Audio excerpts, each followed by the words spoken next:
Okay, so in terms of the organizational details on that yellow sheet of paper, which is the outline rubric, you guys should have that down pat pretty well now, all right? Just make sure you have all the items there and that you are placing the correct elements where you have the labels, all right?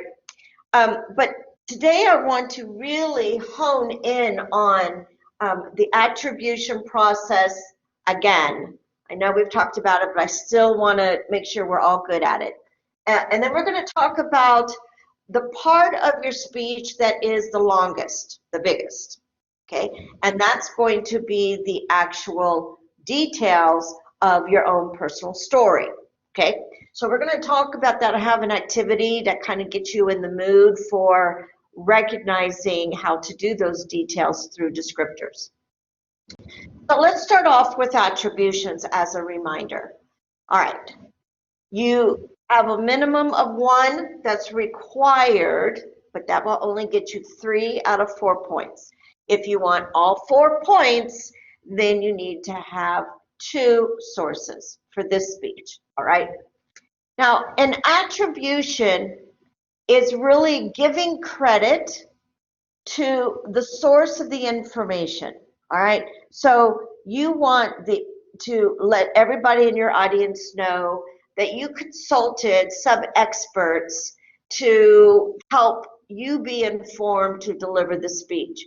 Yes, you're going to use your own personal experience and therefore expertise, but you're also not afraid to and even encourage utilizing a quote or a number of different things that I went through on Tuesday for clever techniques on how to be able to improve attention getters and things like that.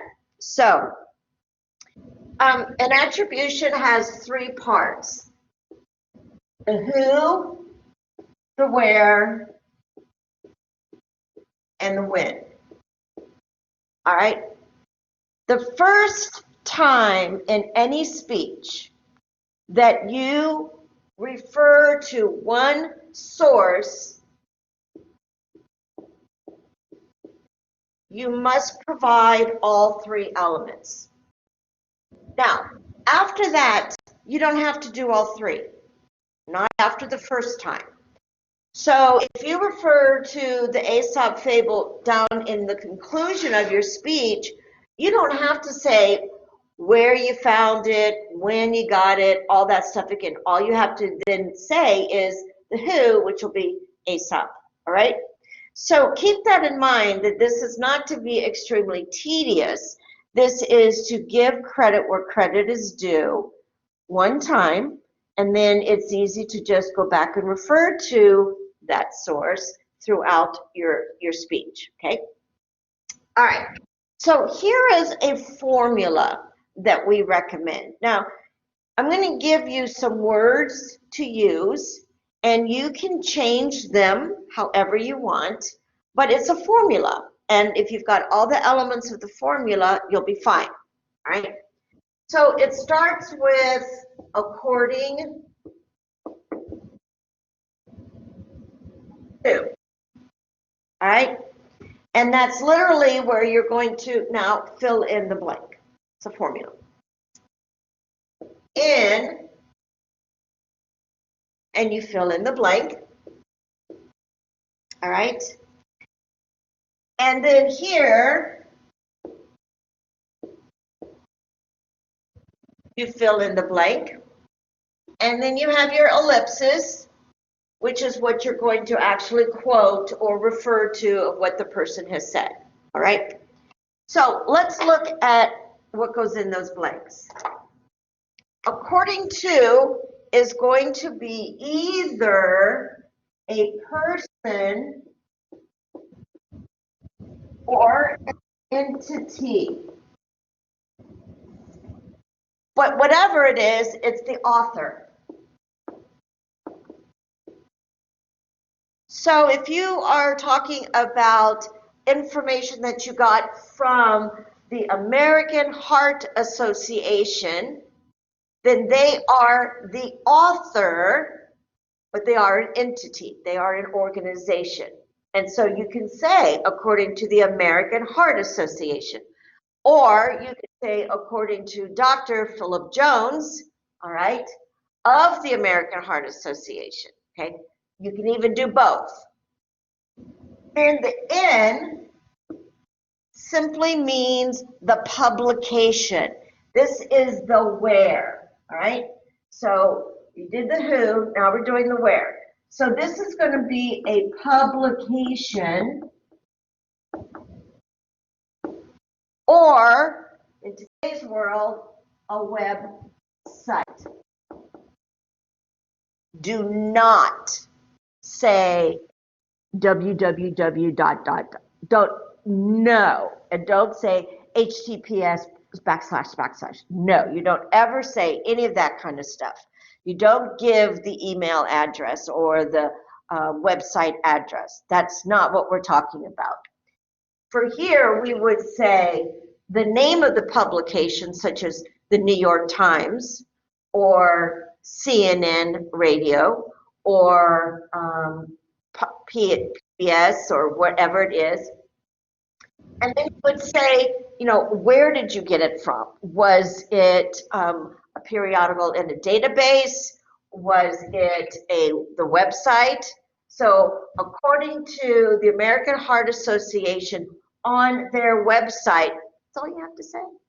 Okay, okay, on their website, okay, or in their website, on. And this is now going to be the date. Now there's two dates that you could use.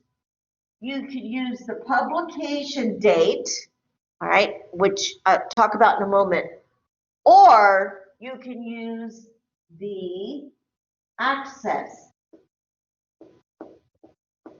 date. When did you access it online? Now again, you don't have to say September 3rd.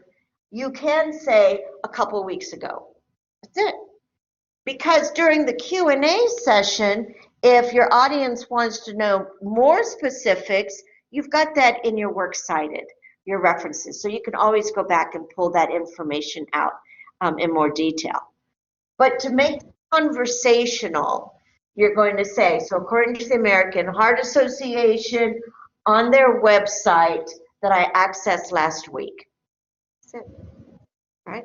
Or according to ASOP, on the website, all right, a Greek philosopher that has, and there is a compilation of the Aesop fables on a website that I accessed last week, right? So you can do that so that it flows. It's, okay, now here's where I want you to be careful. Don't think that this is like an English paper or a history paper. Do not just write, you know, author and page or whatever in parentheses. Your audience can't see what's in parentheses. They don't have a copy of your speech. So you have to tell them, okay? All right, so let me walk over and look at you guys. So tell me, does that make sense? Is everybody clear on how you're going to do that? Sure. All right, good. Oh, you guys are a smart group. All right. Now, remember, you only have to give the entire piece the first time you refer to it. After that, you can just refer to it as the author. Right? Okay. Now, let's talk about details. One of the problems that students often have with this speech assignment is they don't make the time. Occasionally, some of you will go overtime because you're really into it and you're going to do this next part that I'm going to be talking about really well. But for the most part, and if your natural conversational style is to be very succinct, to the direct, fewer words than more words. Keep it simple, sweetie, whatever it is. Then you have a bit of a struggle with how you're going to make that paragraph, not paragraph, but that section of your second main point, which is the retelling of your story, to be meaningful. So let's take a look. So this is your intro. Here is your retelling of the fable in your own words, paraphrase it in your own words. Here is your story, all of that, okay? And then here is your conclusion. So given that this is how it looks, all right, you don't have to have all of the elements. You still have to have everything there. This is your main point 1, and that's where you're going to give your first attribution, talking about Aesop, all right? Or second, if you use a quote up here, you may use an attribution up there. So with this being main point 2, now you're going to have some subpoints, all right? And you can just say subpoint 1. Keep in mind that all your subpoints should be indented. So subpoint 1, and then you've got your item. Subpoint 2, you got your items. Maybe subpoint 3, and you've got your examples, okay? You don't have to write subpoint. No, don't do that. You don't have to do that. You do have to put it with proper lettering and proper numbering, right? Proper lettering and proper numbering, and the proper indents, okay? So what you're doing here is you are adding evidence. You are adding examples. You are adding descriptors, okay? And in order to make it so that the experience comes alive for your audience and they can feel, the nervousness of what you experienced, or the such elation, you were so excited, or the fear, all right, then you're going to need to use a lot of descriptive language. And if you do remember from English classes, the way you do that is with adjectives and adverbs. All right? So when you are talking about, let's say, something happened and it was not what you expected, and suddenly you look over at your bedroom door and the door starts to open slowly. And you're going, wait a minute, nobody's home. I'm here all by myself. Why is the door opening? My dog's sitting right here with me. And you're thinking to yourself, what? And then you look over. So you cock your head off to the side. You turn your body, you grab your stapler off your desk. It's the only thing you've got that you can use as a weapon right now. Well, wait, got a baseball bat down here too. You're watching as the door continues to creep open, inch by inch by inch. Okay, do you see? Okay. You got to make it so that it really grabs. You're telling a story. So the story needs to be, and that's when you're going to be retelling it as a speaker, this is what you're going to be wanting to do as well, right? So adjectives are extra words that we use to describe people, places, and things, all right? And adverbs are like the actions, so the verbs, the things that are moving, all right? All right. So I'm going to show you some pictures. So what you're going to do is on your notes right now, or on a piece of paper, or even on a random computer page if you want, I'm going to show you some pictures, and you are going to create a 5 5-sentence story about each picture that I show. All right? A 5-sentence. You got to have 5 sentences. So you think about it. You should have an attention getter, and you got to have lots of good details, and then you need a conclusion. All right? So while you're pulling that up, I'm going to pull up my pictures.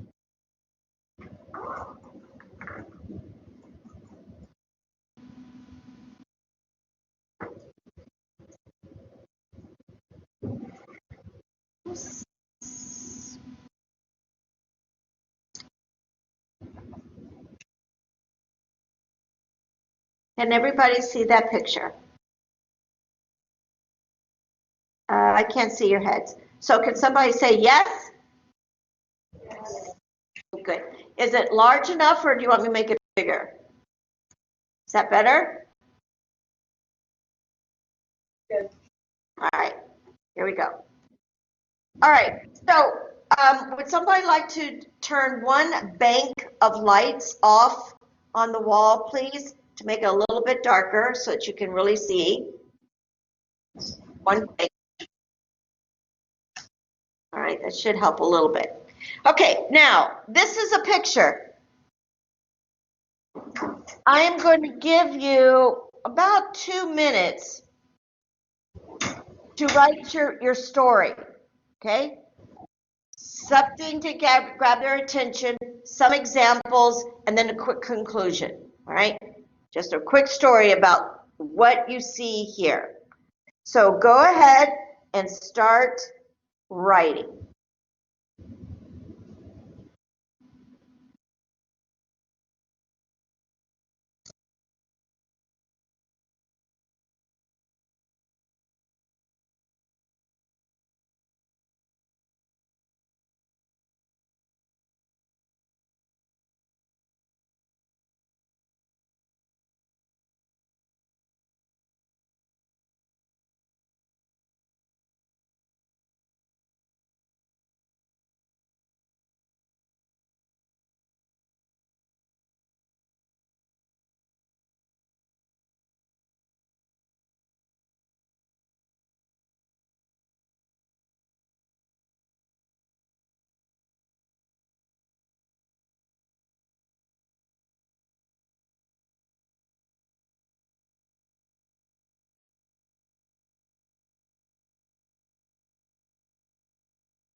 All right, now let's do a progress check.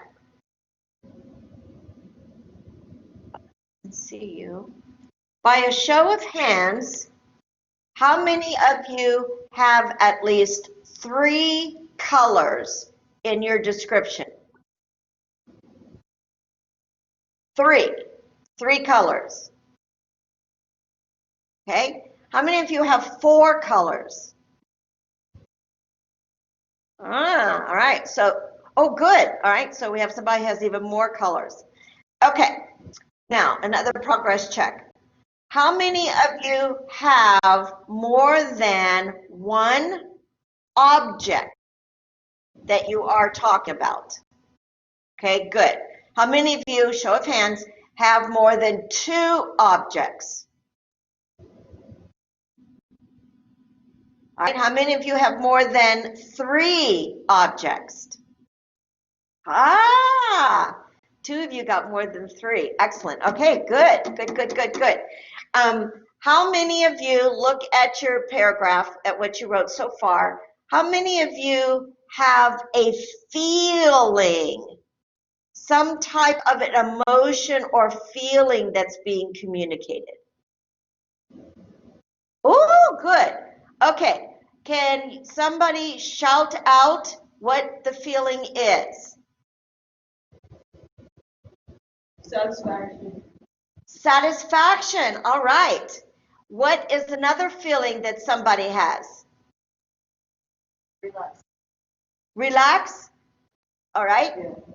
Okay. Anybody else shout it out really loud? Amazement. Amazement. All right, good, good, good. So we've got some feelings of awe and wonder, but also maybe satisfaction. Or, anybody could have a multitude of different reactions by looking at this. But if it's your story, you want to make sure that when you are describing it, you don't have ambiguity. You want the words that you use to be one of those emotions. One. Whatever emotion you wanted, only your words to do that. So that when somebody was to compare stories, they could talk about different experiences in that moment. All right? Okay, I'm going to give you now kind of a fun one.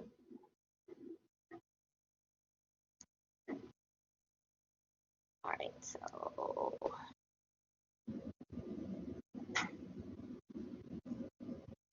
pull it up again. Let me get to what I want.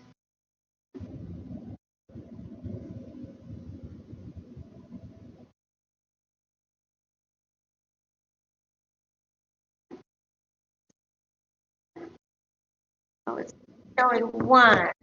Okay, hold on. I'm going to go get it.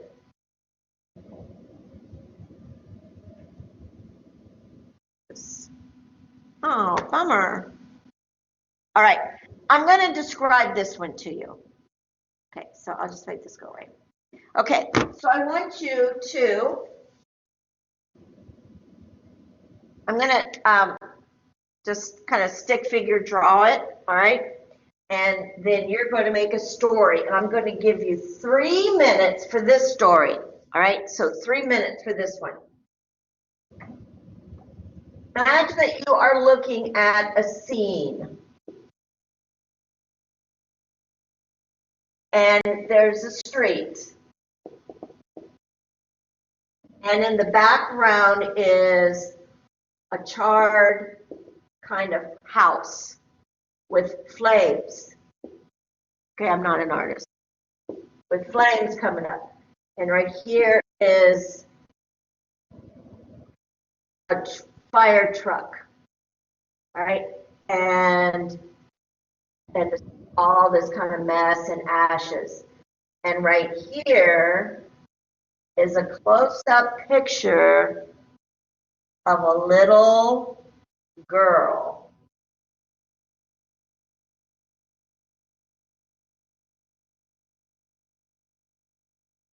And the caption reads, "I saw a spider. It's gone now."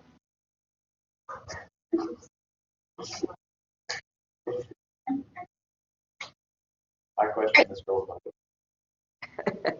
Write your story.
All right.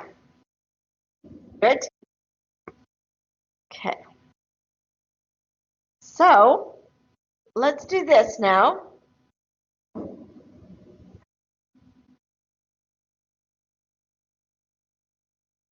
Another way to check how well you've done this before you turn in is to identify the five senses in your story. All right. So let's start with, we have a fire engine. We have a whole bunch of activity going on back here. All right. Let's start with the sense of hearing, sound. Does anybody in your story have a sound? Okay, 3 people. All right, maybe on the side. All right, what sounds did you have in your story? A siren, okay. Gotta have a siren. If you were to have the story with no siren, then I would call it flat. All right, very good. Does anybody have any other sounds? No? Screaming. Say it out loud, really loud. Screaming. I'm sorry, I can't understand you. Screaming. Can you spell it? Screaming. Oh, screaming. Screaming. Is that it? Okay, good. Thank you. Woo. All right. Yes, screams. Excellent. So we've got a sound of an object plus a sound of people. All right. So we've got a magnitude going on there. Excellent. Okay. Maybe sounds of water hoses. All kinds of possible sounds. Okay. That's the sense of hearing. Now, I'm going to save sight for the end.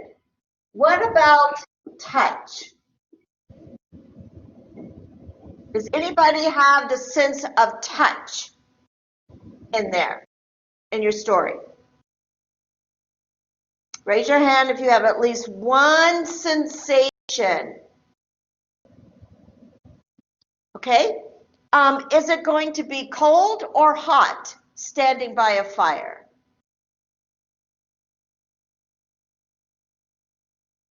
How close?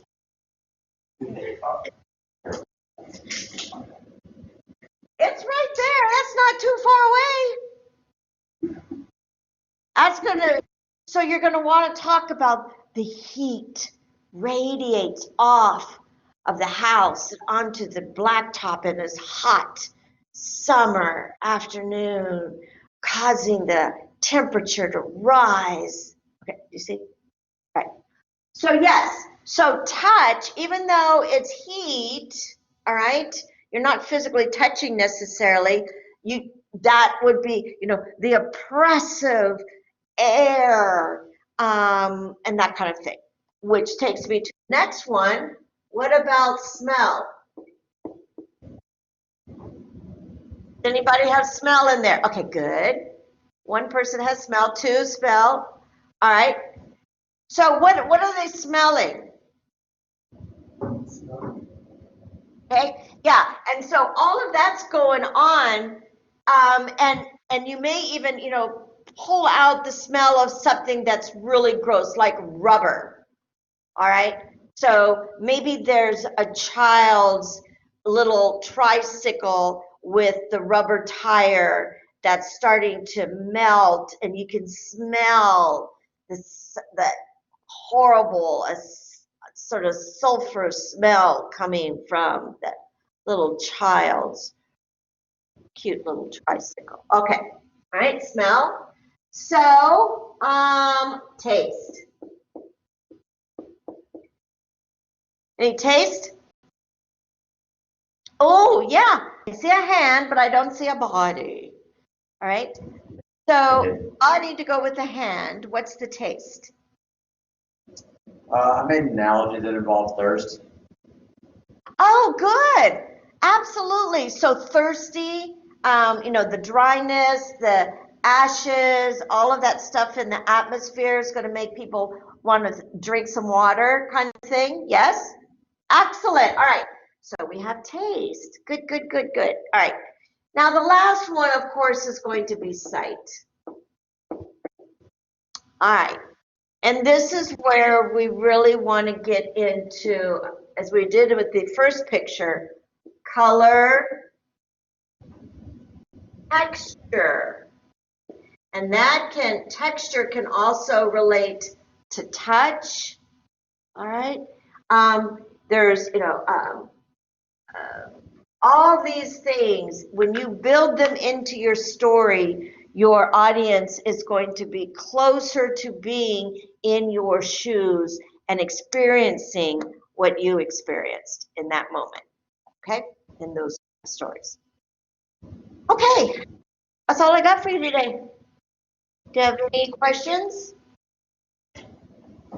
All right, so here's what I'm going to ask you to do. A ticket to leave. We have a ticket to leave today. So somebody who's going to go first, pull a chair up into the front of the camera and ask me a question.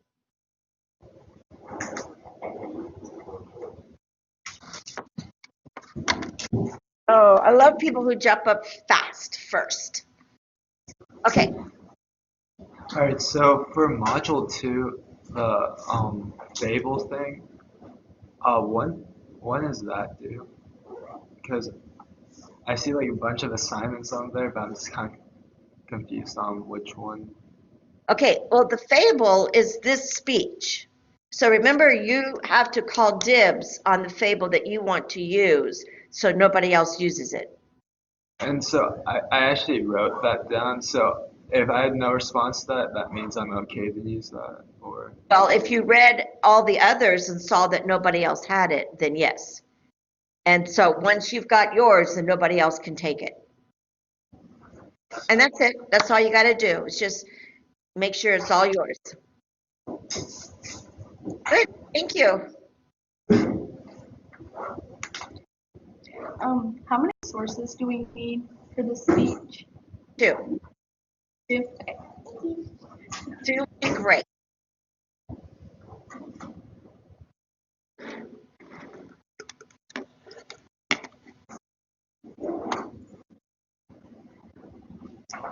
Okay. My question is, which picture did you enjoy making a scenario on for more? For this activity? Oh, it's all about the spider. All about the spider, the meme, because it's a meme that I had a picture of that was this mischievous little bratty kid. Yeah, Sounds fun. yeah. Good.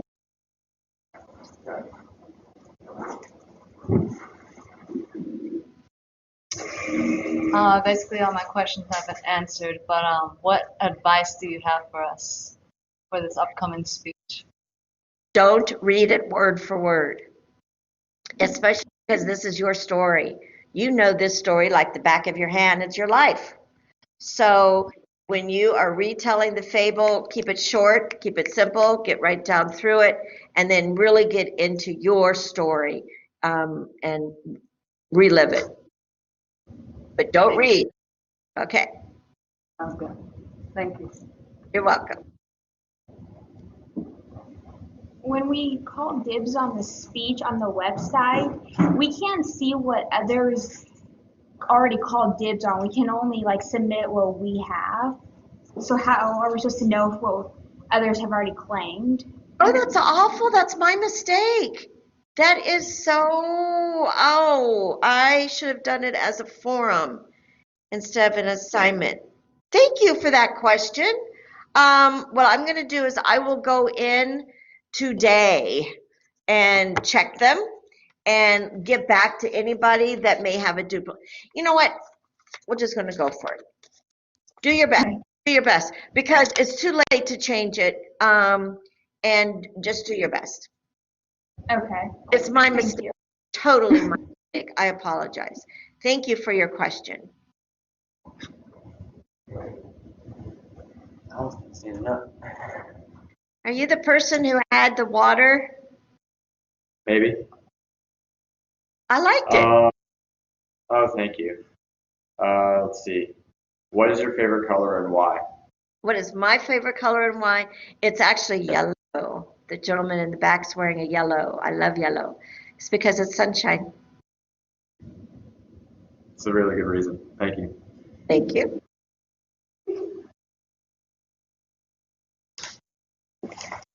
So for the dibs on the Aesop fable, do you want us to only give one option that we want, or should we give a couple?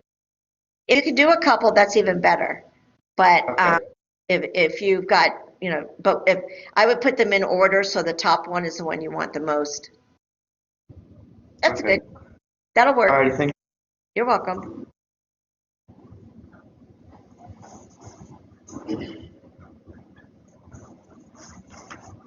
How long do you want the speech to be in terms of minutes or time? It's 3.5 minutes.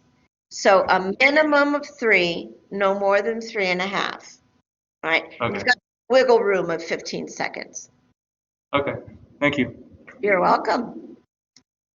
Are you the last person? Yes. All right.